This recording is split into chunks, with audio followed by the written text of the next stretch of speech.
Quero cumprimentar a todos, enquanto o Clailton cantava esse hino inspirador, que compara o amor divino a um rio. Eu pensava ali dentro que se o amor divino é comparável a um rio, esse rio necessariamente há que ser um rio caudaloso, um rio que não se seque jamais. Porque assim é que Deus é. Deus é amor. A certa altura da sua vida terrestre, Jesus demonstra uma enorme preocupação. Ele se dirigia aos discípulos. E então ele apresenta aos discípulos uma pergunta. Ele dizia: quando vier o Filho do Homem, porventura achará fé na terra? A preocupação de Cristo é uma preocupação que faz grande sentido. Nos seus dias, diz a palavra do Senhor em Isaías que ele foi desprezado. Alguém de quem os homens queriam esconder o rosto. Quando foi erguido entre o céu e a terra no Monte Calvário, dizem as Escrituras que aqueles que passavam e o viam ensanguentado ali, meneavam a cabeça, balançavam a cabeça de um lado para outro. Ele foi desprezado. Mas o fato é que Cristo não foi desprezado apenas no momento em que ele esteve entre nós. Deus continua sendo desprezado na história desse mundo. Por isso é que Cristo havia lançado essa questão. Porventura, quando vier o Filho do Homem, achará fé na terra? O estudo que nós começamos hoje, avançando no estudo profético, tem que ver com a quinta visão do Apocalipse. As últimas 4 visões, que tem que ver com aspectos que ainda se encontram no futuro, elas são mais breves, mais sucintas, do que aquelas que descreveram a história, desde os dias de Cristo até os nossos dias. Isso faz sentido? Porque aquelas primeiras 4 visões, elas estavam cobrindo praticamente a história dos dias de Cristo até os nossos dias. À exceção da 4ª visão do grande conflito, que tinha um alcance ainda maior. Ela atravessava a eternidade passada, avançava pelos séculos do cristianismo, e vai então até o momento final, quando todas as coisas são reestabelecidas. Esta preocupação de Cristo, de que houvesse fé na terra, ela tem que ver com os fatos finais da história.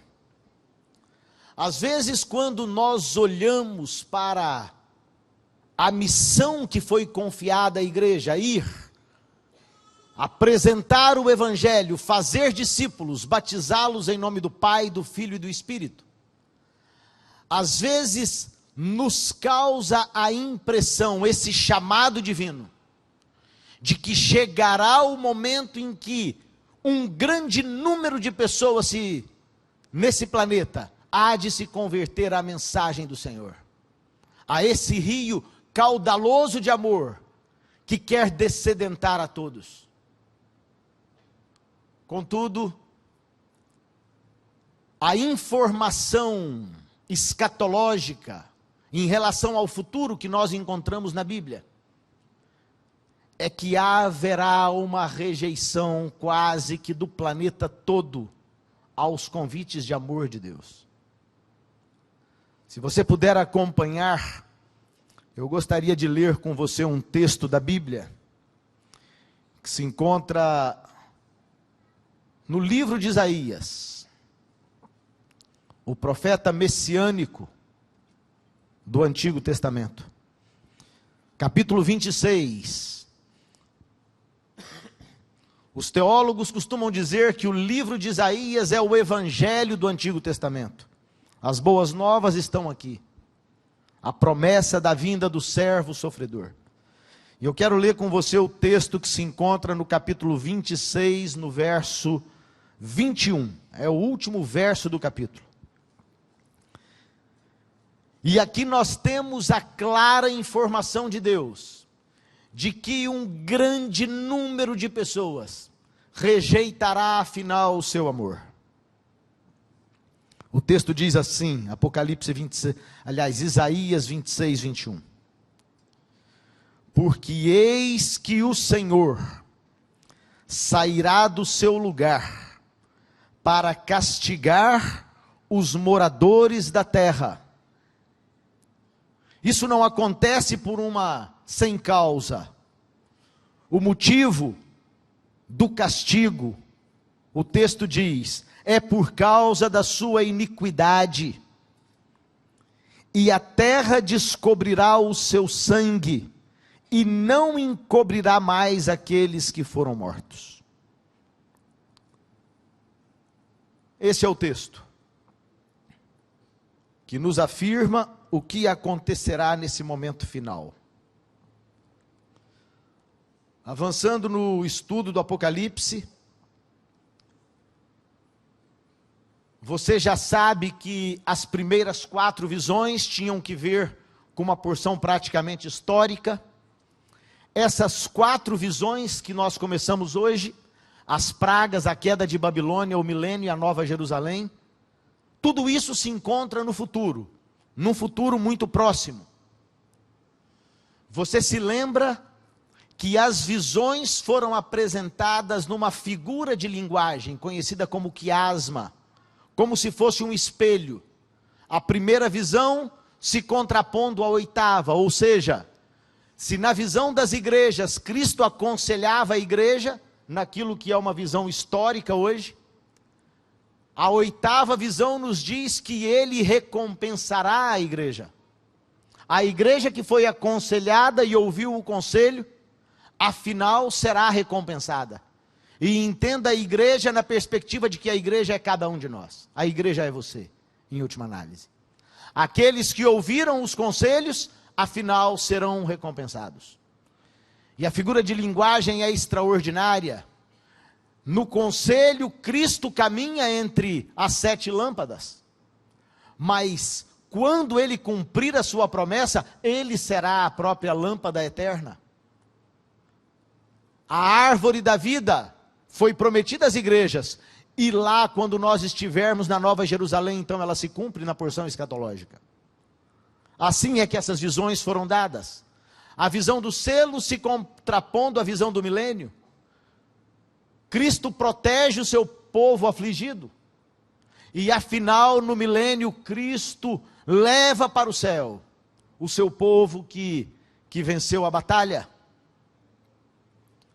No grande conflito, Cristo mostra as provações da mãe genuína, a igreja e os seus filhos ao longo da história. E na visão da queda de Babilônia, ele então nos mostra a queda da falsa mãe. E dentro do escopo que nós estamos estudando, começamos hoje, as 7 trombetas eram juízos que serviam para a advertência do mundo. E essa visão das trombetas é introduzida com o conceito de anjos que tocam as suas trombetas, produzindo um grande alarido. Elas representavam advertências de Deus, gritos de amor. Você se lembra de nós estudando isso alguns domingos atrás. É a ação de Deus quando o filho vai atravessar por um terreno perigoso. É aquilo que nós mesmos fazemos aos nossos filhos. Quando a gente percebe que a criança vai atravessar a rua para pegar a bola do outro lado, e sem nenhuma atenção, sem olhar para nenhuma das direções, para saber se há carros e se há perigo, quando a criança vai atravessar, o pai que ama atento grita: filho, não faça isso, você vai passar em terreno perigoso. Você não está se apercebendo das coisas. As trombetas, portanto, eram gritos de Deus, dizendo aos seres humanos que nós enfrentamos nesse mundo um terreno árido e difícil. Precisamos estar atentos à voz de Deus. Eram juízos de advertência que preparavam a igreja, preparavam os servos de Deus para aqueles juízos extremos que haverão de acontecer no mundo. Esse slide nós já nos habituamos a ele. Vivemos no tempo da interrogação, mas as pragas se encontram à direita. Juízos iminentes, juízos que estão diante de nós. Você se lembra que dentro dessas visões, as cartas da primeira visão, elas tinham uma aplicação à igreja, àqueles que ao longo da história experimentaram a fé. Os selos abrangiam mais. Além de envolver a igreja, ele envolve todo o ocidente cristianizado. Aqueles que receberam a influência da verdade e, portanto, deveriam modificar as suas vidas pelo conhecimento de Deus. As trombetas são apresentadas principalmente às grandes três religiões monoteístas: o judaísmo, o cristianismo e o islamismo. A visão do grande conflito, ela envolve a todos os seres inteligentes que povoam esse vasto universo. Cada ser criado deve se posicionar dentro do conflito. De que lado nós estamos? Se ao lado de Deus ou contra Deus? E então as 7 pragas. As 7 pragas são uma clara indicação da ira divina, que afinal se manifestará sobre os ímpios. À medida que nós estudamos essas 4 visões, que compõem a parte escatológica em relação aos nossos dias, nós percebemos um outro quiasma, uma outra ação de Deus, no sentido de que nós estejamos atentos à sua revelação. Veja, as 2 primeiras visões, as 7 últimas pragas e a queda de Babilônia, elas se contrapõem às visões da Nova Jerusalém e do milênio. Nas 2 primeiras focaliza-se a punição, nas outras 2 focaliza-se a recompensa. Aqui nós temos as pragas e lá nós temos a santa cidade, a descida da Nova Jerusalém. Há circunstâncias relacionadas, tanto as pragas quanto a santa cidade. As pragas se relacionam à queda de Babilônia, a Nova Jerusalém se relaciona ao milênio. Porque enquanto alguns estarão lá, a terra estará desolada. Olha que interessante, um anjo com a taça de uma praga mostra a João a grande prostituta. E do outro lado, um anjo com a taça de uma praga mostra a João a noiva do Cordeiro. Ou seja, depois que a punição ocorrer, Deus fará novas todas as coisas. Em ambos os casos, João tenta adorar o anjo. E o anjo diz: não faça isso, porque apenas Deus é digno de toda adoração e louvor e de culto.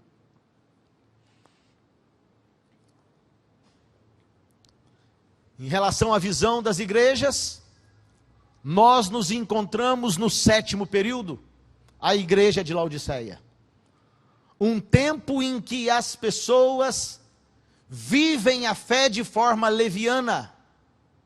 Vivem a fé, mas também vivem os prazeres que são oferecidos pelo inimigo das almas. Vivem em grande perigo. Em relação aos selos, nós estamos entre os versos 13 e 14 do Apocalipse.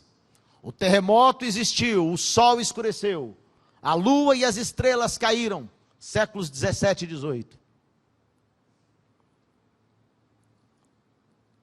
144 mil serão selados, e esta grande multidão estará diante do trono de Deus. Então haverá silêncio no céu. Em relação às trombetas, As duas testemunhas estão falando alto, a Bíblia, o Velho e o Novo Testamento. A experiência do livro doce e amargo se deu em 1844. Os reinos, afinal, serão de Cristo.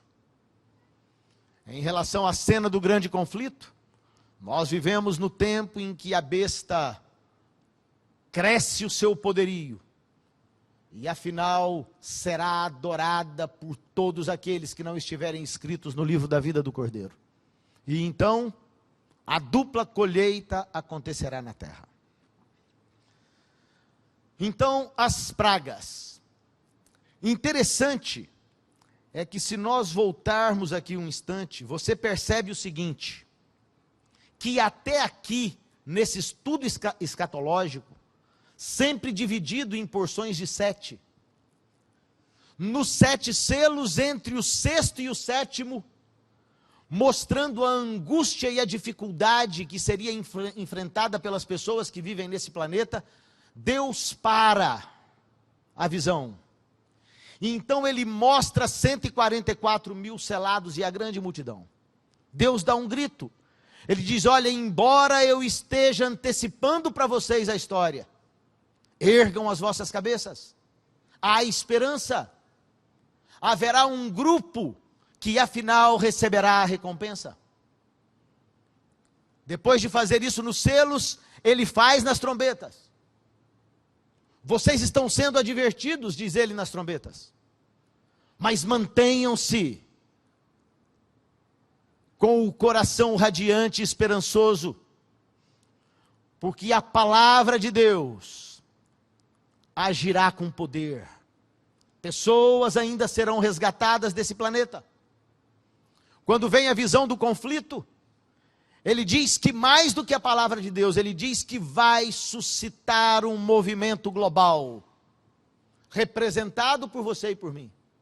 Pessoas, anjos, que estarão dispostos a ser mensageiros de Deus, nessa última empreitada de apresentar o Evangelho, essa última empreitada de anúncio das verdades de Deus. Quando nós chegamos às pragas, Deus, no seu cuidado, altera a forma de apresentar esperança. Diferente das visões anteriores, que as cenas de esperança estão entre a 6ª e a 7ª cena, 6º e 7º eventos. Como se trata de destruição em massa nesse planeta, o que Deus faz? Ele não espera para apresentar 6 das suas taças que representam a destruição. Deus antecipa a certeza de esperança. Ele começa falando imediatamente de vitória, antes de apresentar qualquer uma das taças. Não sei se você consegue perceber o cuidado de Deus, ao descerrar a verdade em relação ao futuro, advertências de amor. Certamente o amor de Deus tem que ser comparado a um rio caudaloso, um rio que não se seca. Essa é a intenção de Deus para você e para mim.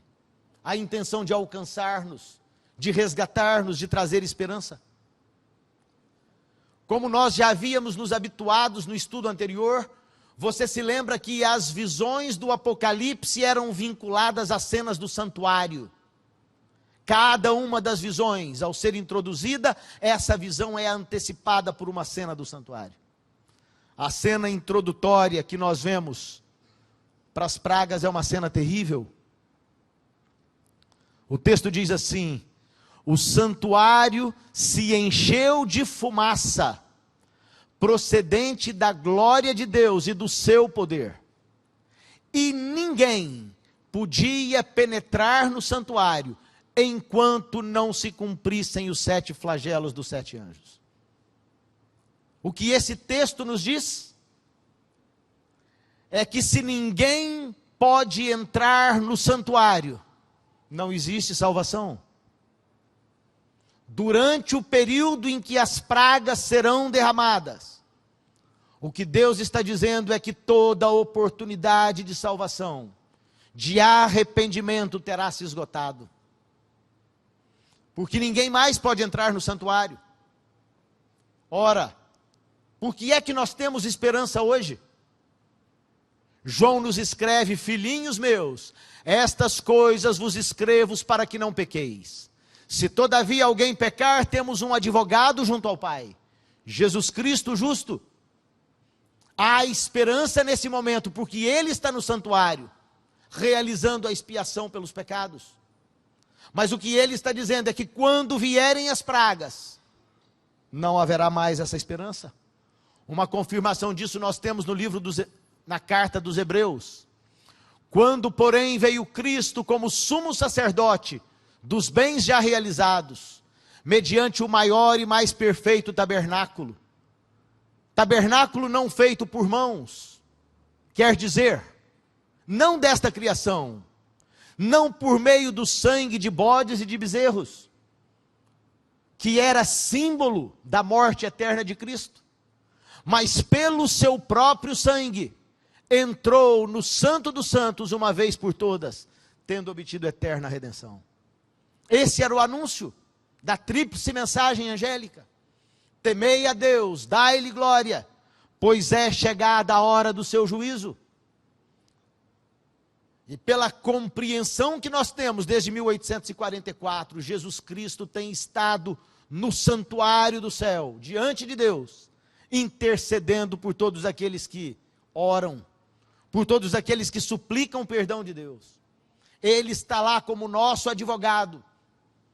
Mas o que o texto do Apocalipse nos disse agora há pouco, é que chegará o momento que ninguém mais poderá ter acesso a esse lugar onde se realiza a justiça. Porque o advogado sairá de lá, o sumo sacerdote deixará esse lugar. E então ele veste vestes de juiz e vem para realizar os seus juízos nesse mundo. Ninguém podia penetrar no santuário, porque a porta do santuário se fechara.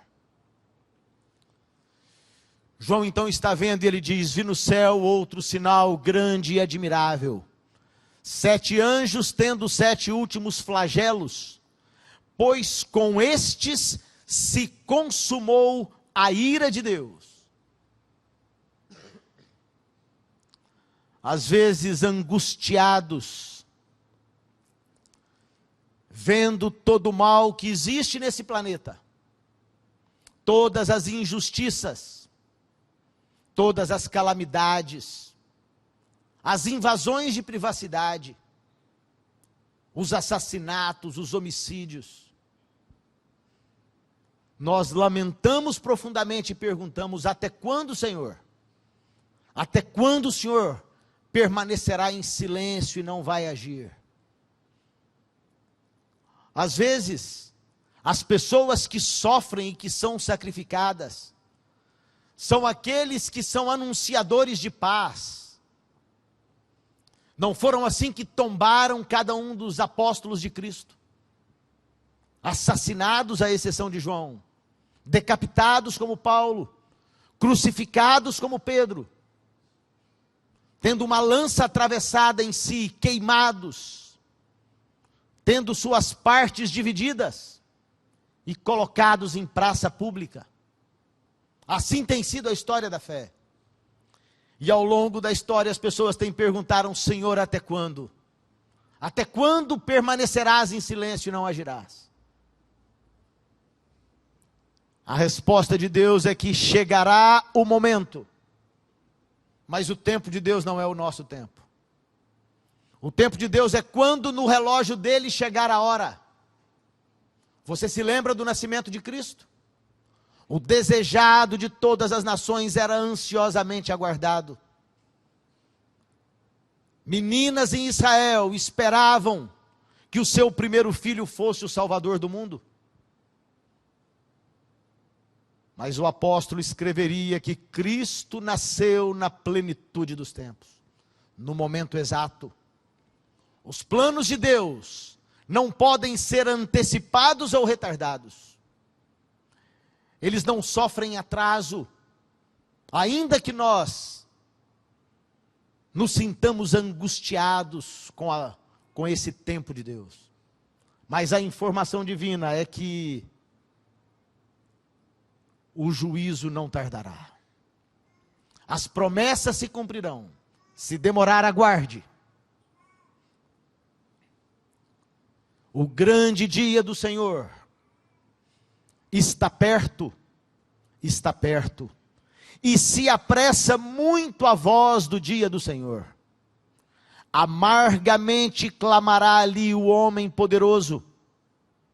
Aquele dia é um dia de indignação, dia de angústia e de ânsia, dia de alvoroço e de desolação, dia de trevas e de escuridão, dia de nuvens e de densas trevas, dia de trombeta e de alarido contra as cidades fortes e contra as torres altas. Deus cumprirá as suas promessas. Em Sofonias ele diz: trarei angústia sobre os homens e eles andarão como cegos. Qual a razão? Porque eles pecaram contra o Senhor. O sangue deles se derramará como pó, e a sua carne será atirada como esterco. Nem a sua prata, nem o seu ouro os poderão livrar no dia da indignação do Senhor. Mas pelo fogo do seu zelo, a terra será consumida, porque certamente fará destruição total e repentina de todos os moradores da terra.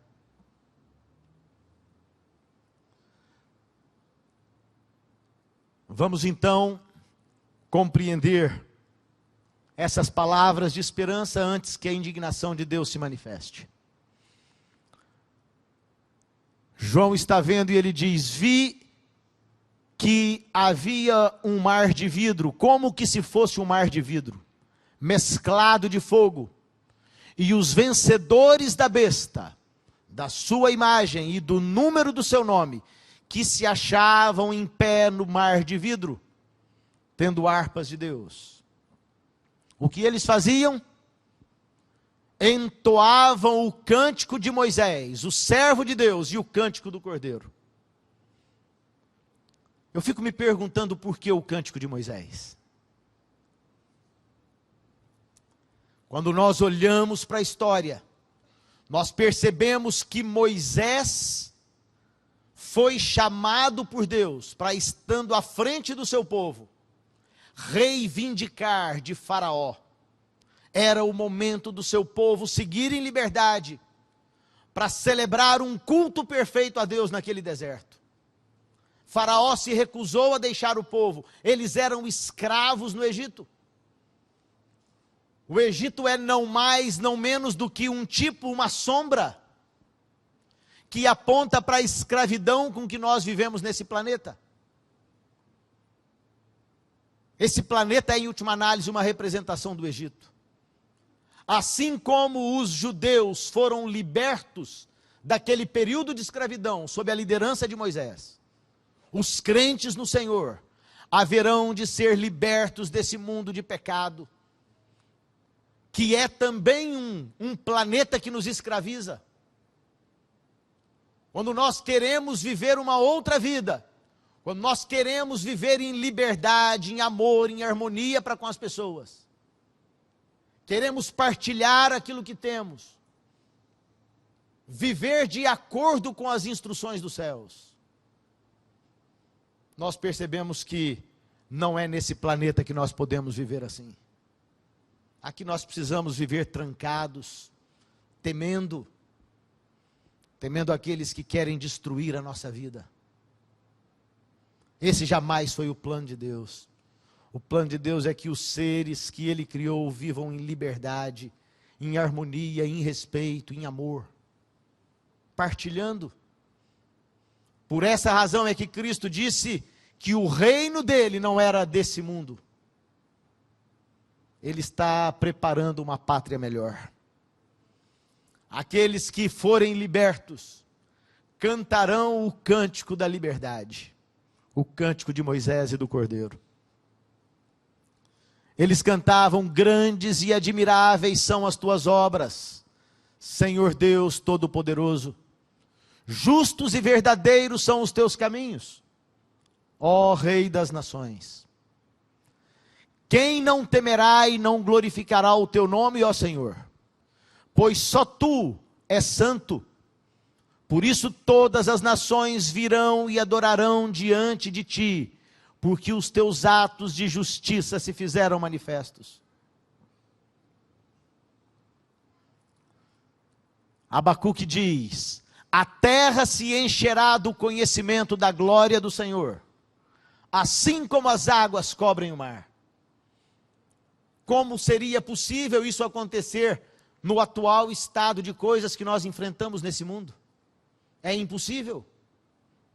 Para que isso se torne realidade concreta, palpável, para que nós experimentemos de forma conclusiva essas promessas de Deus, é necessário que uma nova terra seja estabelecida aqui.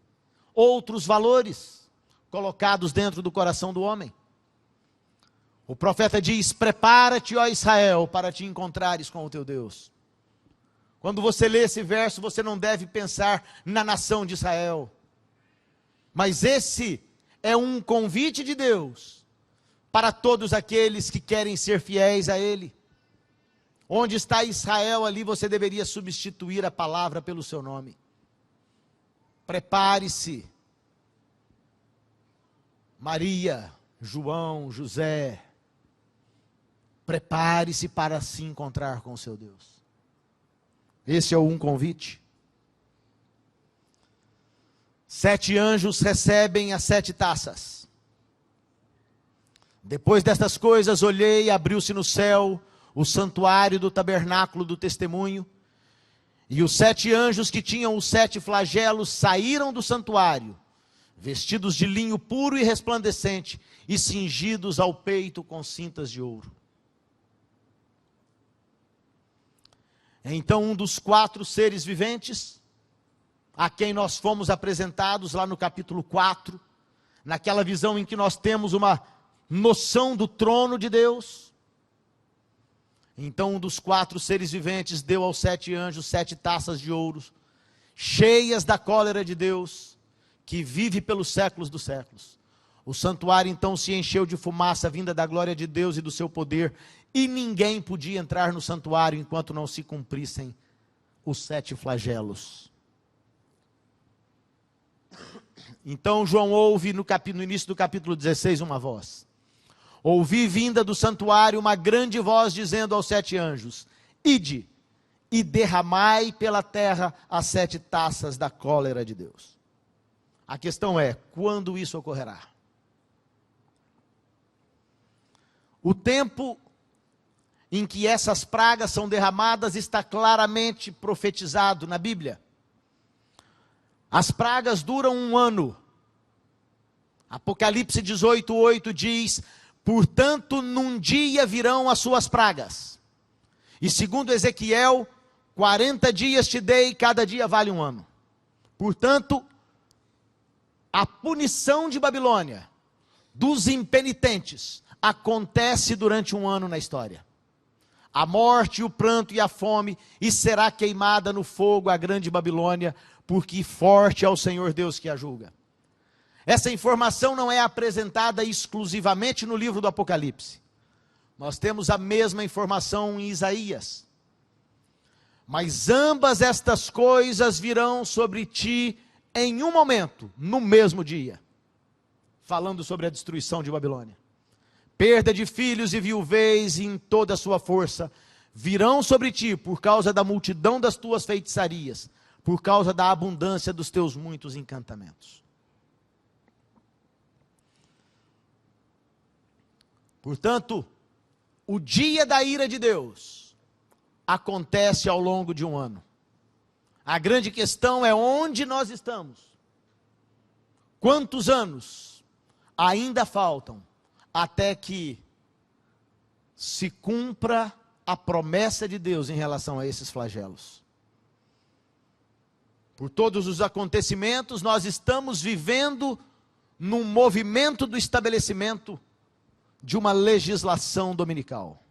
Já há um movimento sentido em diversas partes desse planeta para estabelecer o domingo como dia de guarda oficial. Em algum momento, muito brevemente, isso que é um movimento, de acordo com o que a profecia nos antecipa, se tornará uma legislação. E quando isso acontecer, nós estaremos enfrentando os momentos finais da história desse planeta. E quando isso se der, Ellen White, no livro Grande Conflito, ela diz que quando os primeiros estados, os primeiros países, estabelecerem os seus decretos de morte, os seus decretos de legislação dominical, os anjos que estão segurando os 4 ventos, eles soltam os ventos. E esse mundo começa a se tornar um caos. Isso é o que nos aguarda.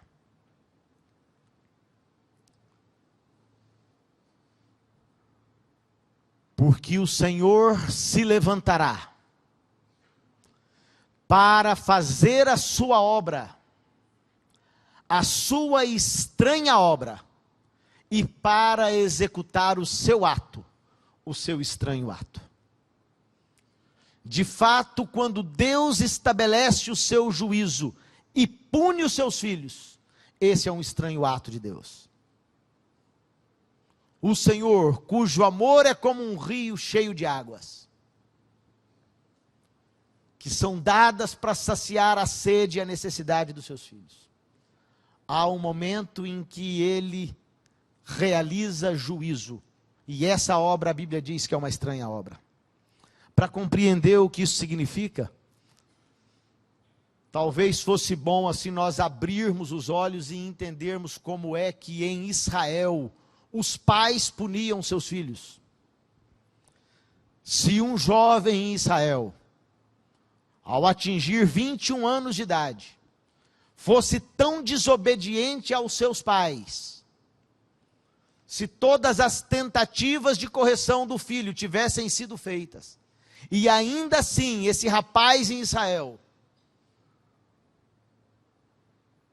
fosse incorrigível, desobediente, um problema, uma vergonha para sua família, sabe o que o pai fazia? O pai pegava o filho, levava aos sacerdotes da cidade e pedia que o seu próprio filho fosse condenado à morte. Sabe como é que se dava a sentença?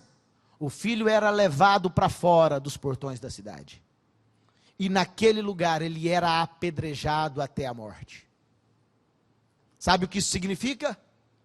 Que o amor de Deus conhece limites.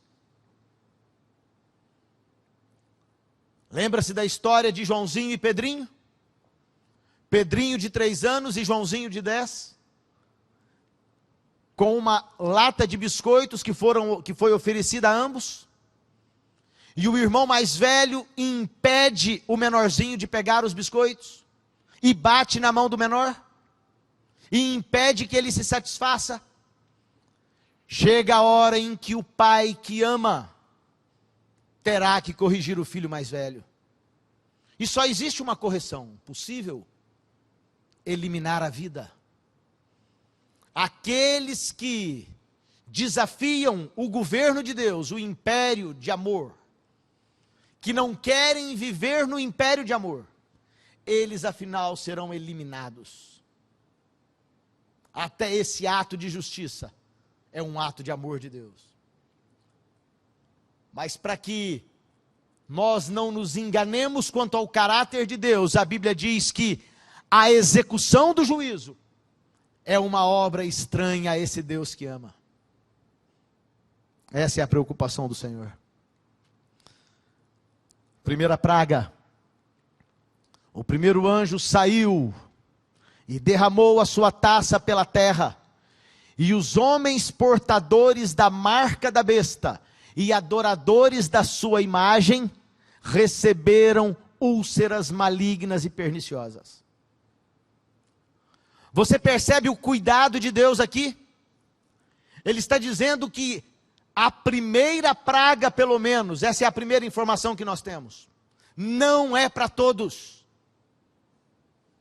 essa praga é destinada a uma classe de pessoas apenas: aqueles que se recusaram a ouvir a voz de Deus. Lembra-se da preocupação de Cristo que eu mencionei no início? Porventura, quando vier o Filho do Homem, achará fé na terra? Você estará de pé pelo Senhor nesse momento final da história? As pragas não são para aqueles que recebem o amor do Pai, para aqueles que se submetem às suas regras.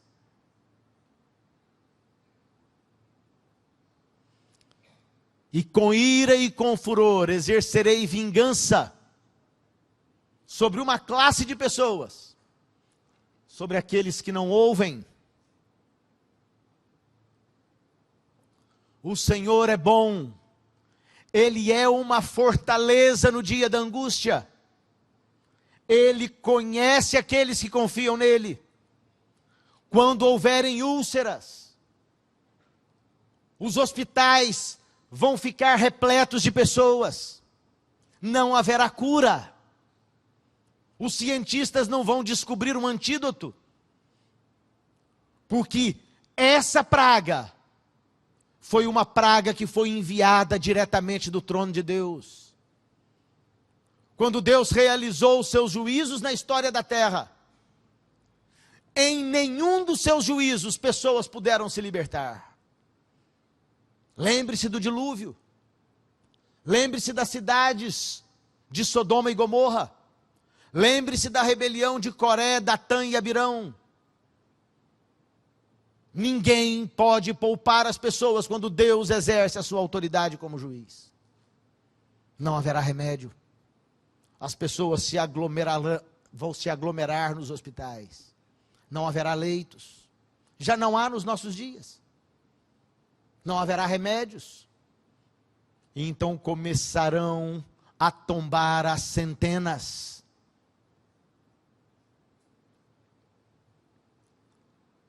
Buscai o Senhor, vós todos os mansos da terra, dizia Sofonias. Porventura, sereis escondidos no dia da ira do Senhor. Deus poupará os seus fiéis. É isso que diz a palavra do Senhor. O segundo anjo derramou a sua taça no mar, que se tornou em sangue como de um morto, e morreu no mar toda a alma vivente. Os peixes, os grandes animais marinhos. Como se não bastasse, o terceiro anjo vem e derrama a sua taça nos rios e nas fontes das águas. Querido, nós não podemos sobreviver sem água potável. Depois de úlceras incuráveis, os seres humanos não terão água disponível nas suas torneiras para a higiene pessoal, para fazerem a sua comida, para tomarem o seu banho. Imagine o que acontecerá nesse planeta. É por isso que Ellen White diz que o caos se estabelecerá. As pessoas correrão de uma parte para outra. Diz a Bíblia que elas correrão com fome, buscando a palavra de Deus. Mas o tempo terá passado. A porta do santuário já estará fechada. A advertência de Deus é essa. Hoje é o dia da salvação. Hoje é o tempo. E ouvi o anjo das águas que dizia: Justo és tu, ó Senhor, que és e que eras e santo és, porque julgaste estas coisas, visto como derramaram o sangue dos santos e dos profetas. Também tu lhes deste sangue a beber, porque são merecedores disto. Outra vez, as águas sanguinolentas não são para os fiéis, porque os fiéis não estão derramando sangue inocente. Percebe? Isto se aplica apenas àqueles que não ouvem a palavra de Deus. Vai, pois, povo meu, entra nos teus quartos, fecha as tuas portas sobre ti, Esconde-te só por um momento, até que passe a ira. Eu fiquei impressionado com essa imagem, esse quadro. O barco, uma representação da igreja. Os olhos de Deus estão postos sobre o seu povo, preocupado, ansioso para que você não desista, fortificando a sua vida, te dando tudo aquilo que é necessário, para que você permaneça de pé, como os discípulos. O sangue dele tinha esse propósito. João ouve então uma voz ouvida do altar, alguém que dizia: na verdade, ó Senhor Deus Todo-Poderoso, verdadeiros e justos são os teus juízos. Ele julgou com base no seu próprio sofrimento. Ele está comprando da terra todos aqueles que se submetem ao seu amor, aqueles que estão dispostos a serem lavados pelo seu sangue. Então vem a voz do quarto anjo. O quarto anjo derramou a sua taça sobre o sol, e foi-lhe permitido que abrasasse os homens com fogo. Um calor terrível. Ar-condicionado não vai funcionar. Por que eu posso afirmar isso com segurança? Se você der uma lida nos efeitos que decorrem de um superaquecimento global, tempestades solares. Olha o que diz essa revista, de junho de 2012. Aumento da atividade solar. Previsão do clima espacial para os próximos anos. Intensa atividade do Sol, com catastróficos apagões na Terra. Pergunta o jornalista: estamos preparados para isso? Ele diz: é difícil calcular um impacto que um evento teria em nosso mundo interconectado. Tivemos uma experiência recente. O apagão ocorrido em Quebec em 13 de maio de 1989 provocou em menos de 2 minutos o desligamento da rede que fornecia eletricidade a mais de 6 milhões de pessoas. Queridos, nós estamos cada vez mais dependentes de energia e comunicação, tecnologia. Se ficamos um dia sem celular, um dia sem acessar a rede de computadores, a internet, nós começamos a nos descabelar, porque tudo que nós fazemos hoje depende de estarmos conectados. Pagamos as nossas contas, fazemos as nossas compras. As grandes redes de supermercados são abastecidas a partir de conexões, pedidos, entregas, todas bem estruturadas, viagens de avião, de trens. O posto onde você abastece seu carro depende de eletricidade. O caixa de supermercado onde você sai para fazer suas compras. Os aparelhos dos hospitais. Nós somos escravos, somos dependentes de energia e de tecnologia. Um superaquecimento faz cair, desligar toda a eletricidade, todos os nossos computadores. Nós teríamos voltado assim quase que instantaneamente à Idade da Pedra. Há 300 anos no passado, 500 anos no passado. Isolados, não teremos como abastecer nossos carros. A grande aldeia global estará desconectada. Você já pensou o que isso vai provocar nos supermercados? Pessoas correndo de um lado para outro. Úlceras já teriam atingido a população da terra, sem cura. E de repente não há água. E agora, os nossos sistemas de controle caíram por terra. O mundo vira um caos. Pessoas brigando por um pedaço de pão. Desastre.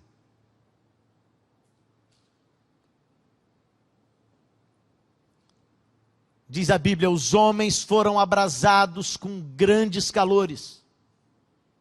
E o que eles fazem? Blasfemaram o nome de Deus, que tem poder sobre estas pragas, e não se arrependeram para lhe darem glória. Outra vez, essa praga não se aplica a todos. Essa praga se aplica apenas àqueles que são blasfemos. Aqueles que não foram modificados pelo amor da verdade. Os caminhos do Senhor são retos, os justos andarão neles, mas os transgressores neles cairão. Então vem a quinta praga. Isso é uma foto do Google Maps, uma imagem tirada exatamente do Vaticano.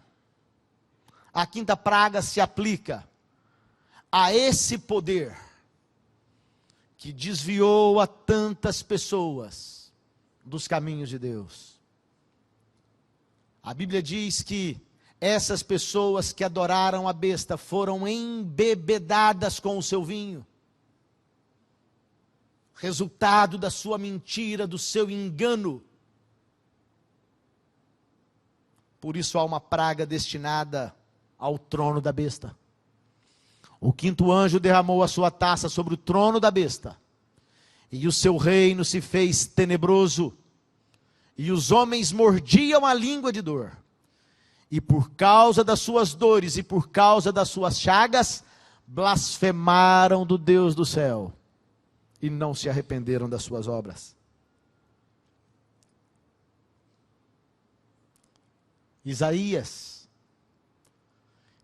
diz sobre Babilônia: assenta-te silenciosa e entra nas trevas, ó filha dos caldeus, porque nunca mais serás chamada senhora dos reinos. A autoridade desse poder cairá. Lembre-se, Apocalipse 17:5 diz que esse poder religioso, na sua testa estava escrito o nome, mistério, a grande Babilônia, a mãe das prostituições e das abominações da terra. Aquela que tenta ocupar o lugar de Cristo. Então vem o sexto anjo. O sexto anjo derramou a sua taça sobre o grande rio Eufrates. Essa foto é uma foto do rio Eufrates, na atualidade. O rio Eufrates já foi um rio caudaloso, cheio. A vida no vale da Mesopotâmia dependia das águas desse rio. Mas diz a Bíblia que quando o anjo derrama a sua taça sobre esse rio, a sua água secou-se para que preparasse o caminho dos reis do Oriente. E aqui a Bíblia usa uma figura de linguagem.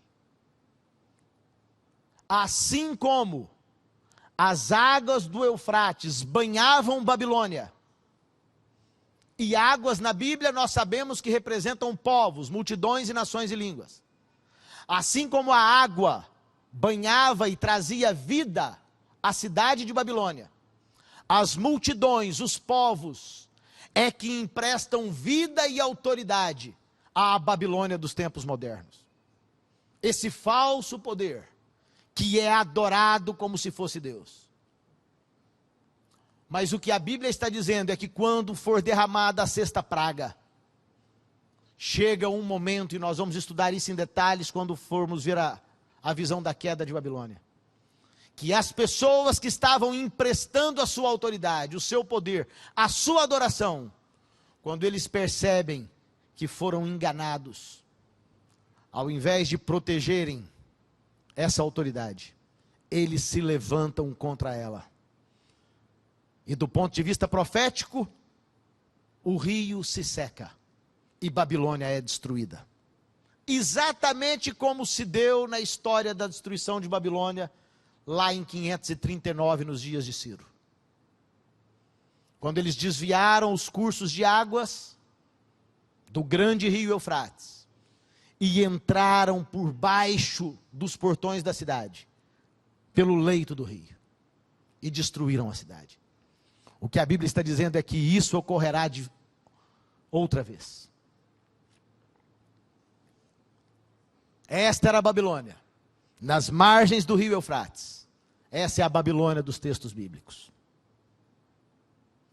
Atualmente, as ruínas parcialmente reconstruídas da Babilônia. Isso foi feito por Saddam Hussein no final do século passado, poucos anos atrás. Essa cidade, essas ruínas são encontradas na província iraquiana de Babil, que está a 110 quilômetros de Bagdá, a antiga Babilônia.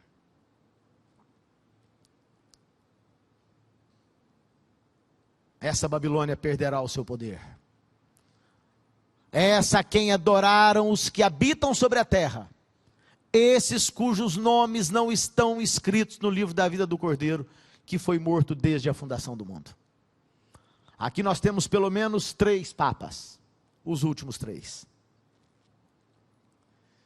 Então, durante a abertura dessa, enquanto cai essa sexta praga, quando o anjo derrama a sexta taça, da boca do dragão, da boca da besta e da boca do falso profeta, vi saírem 3 espíritos imundos semelhantes a rãs. Você sabe o que Satanás fará? Satanás fará uma contrafação da Trindade, do Deus Pai, Deus Filho e Deus Espírito. Sabe o que é uma contrafação? É uma imitação falsa. O dragão sempre quis se sentar no trono de Deus. Da boca do dragão, que quer se comparar ao Deus do céu. A boca da besta. Você se lembra o que aconteceu à besta? A besta teve uma ferida mortal e essa ferida foi curada. Cristo não recebeu uma ferida mortal? A besta não quer usurpar o lugar de Cristo? Com a probabilidade, a possibilidade de perdoar pecados? Quem perdoa pecados? Apenas Jesus Cristo. Portanto, esse poder quer ocupar o lugar de Cristo. O dragão, a besta. E o falso profeta? O falso profeta é uma tentativa de simular a ação do Espírito. Não foi o Espírito no Pentecostes que deu poder e as pessoas falaram em línguas para anunciar o Evangelho? O que é que nós temos visto aí? Nesses falsos movimentos de reavivamento? As pessoas não estão falando em línguas como se isso fosse uma ação do Espírito? Percebe? Uma tentativa de frustrar o plano de Deus. Uma tentativa de imitar a Deus em tudo aquilo que Ele realiza. Eles são espíritos de demônios. Realizam prodígios. Ellen White diz que pessoas serão curadas. Nós não poderemos acreditar nos nossos sentidos, porque nós veremos manifestações de poder gloriosas. A vinda de Cristo ocorrerá diante dos nossos olhos, nos aparelhos de televisão. Se qualquer dia desses você quiser dar uma olhada na internet, procure. Há uma manifestação, Hanta é o nome desse demônio. Ele tem visitado pessoas. E ele tem dito que o momento da sua vinda se aproxima. Você perceberá muitos desses astros, estrelas de Hollywood, se preparando para esse encontro.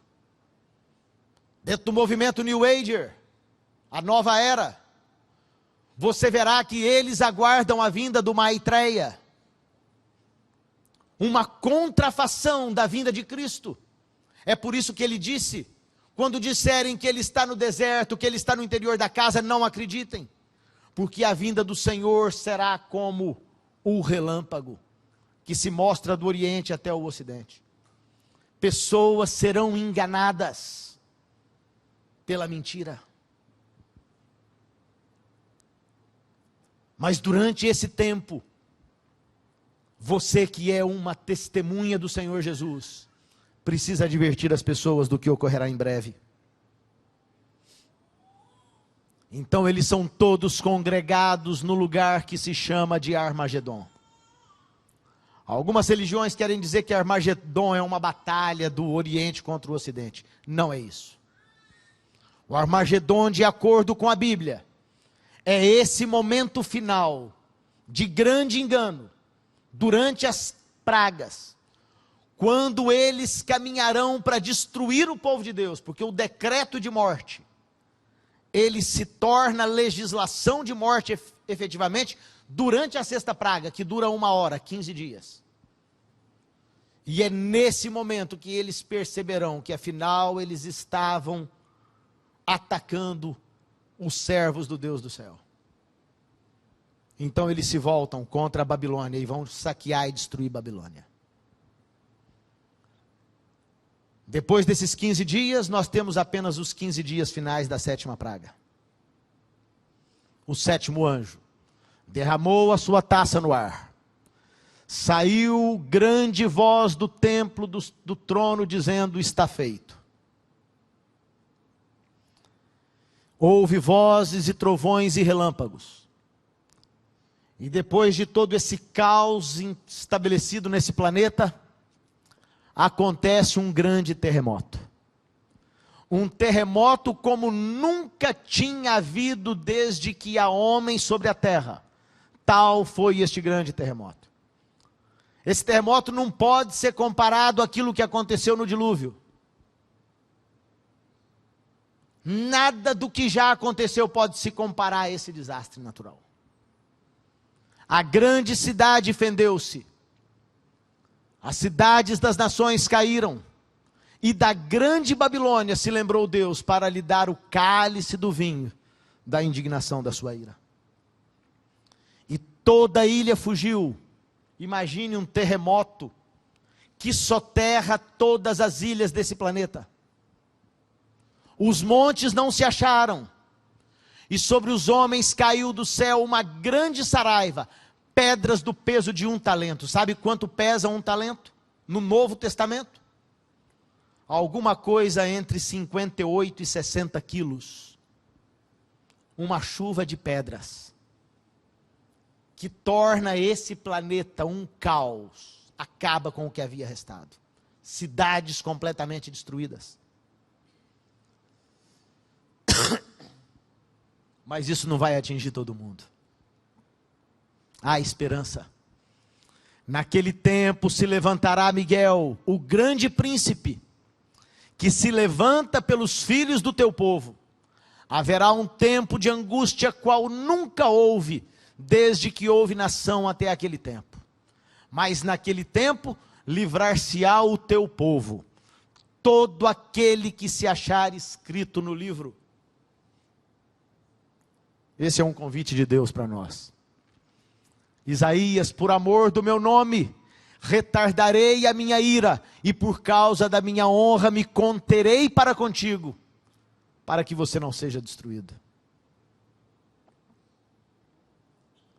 Ellen White escreve: o povo de Deus não estará livre de sofrimento, mas conquanto perseguidos e angustiados, conquanto suportem privações e sofram pela falta de alimento, não serão abandonados a perecer. O Deus que cuidou de Elias não desamparará nenhum de seus abnegados filhos. Aquele que conta os cabelos de sua cabeça deles cuidará. No tempo de fome serão alimentados, enquanto os ímpios estão a morrer de fome e pestilências. Os anjos protegerão os justos, suprindo-lhes as necessidades. Você acha que é só Ellen White que diz isso? Eu quero encerrar o estudo dessa noite convidando você a abrir a Bíblia, a palavra do Senhor. Abra aí no livro de Isaías. Há um texto aqui que normalmente nós aplicamos a diferentes circunstâncias da vida. Mas esse texto foi escrito para esse momento específico da história. Isaías, no capítulo 33, a partir do verso 15. Você vai ver aqui qual é a promessa de Deus. Isaías 33:15. Veja o que o texto diz: o que anda em justiça e que fala com retidão, que arremessa para longe de si o ganho de opressões, que sacode das suas mãos todo o presente, que tapa os ouvidos para não ouvir falar de sangue, e que fecha os olhos para não ver o mal. Este habitará nas alturas, as fortalezas das rochas serão o seu alto refúgio. O seu pão lhe será dado, as suas águas serão certas. Os teus olhos verão o rei na sua formosura, e verão a terra que está longe. Se você continuar lendo o texto, você perceberá que esses que são alimentados, esses que têm a sede saciada, esses que são guardados nos montes da terra, são aqueles que veem com os seus olhos o rei vindo na sua formosura. São protegidos. Esse é o último slide desse nosso estudo. Jeremias, falando em nome do Senhor: ó terra, terra, terra, ouve a palavra do Senhor. Você entende o que é o convite do profeta? Sabendo que todas essas coisas terão lugar na história, e certamente nos nossos dias. Deus está prevenindo você. Deus quer libertar você, a sua família, as pessoas que estão à sua volta. Deus quer tornar a todos cidadãos do reino. Mas há um grupo de pessoas que se recusa obstinadamente a aceitar o amor de Deus. Esse filho de 21 anos, incorrigível, ele terá que ser apedrejado na porta da cidade. Essa não era a intenção do pai. Mas para que o menorzinho possa comer, possa ter acesso à sua lata de biscoitos, o pai terá que fazer juízo. Deus abençoe a sua vida. Não se esqueça, o amor de Deus é como um rio. Ele quer saciar as suas necessidades. Você precisa entregar a sua vida ao Senhor Jesus. Deus abençoe você.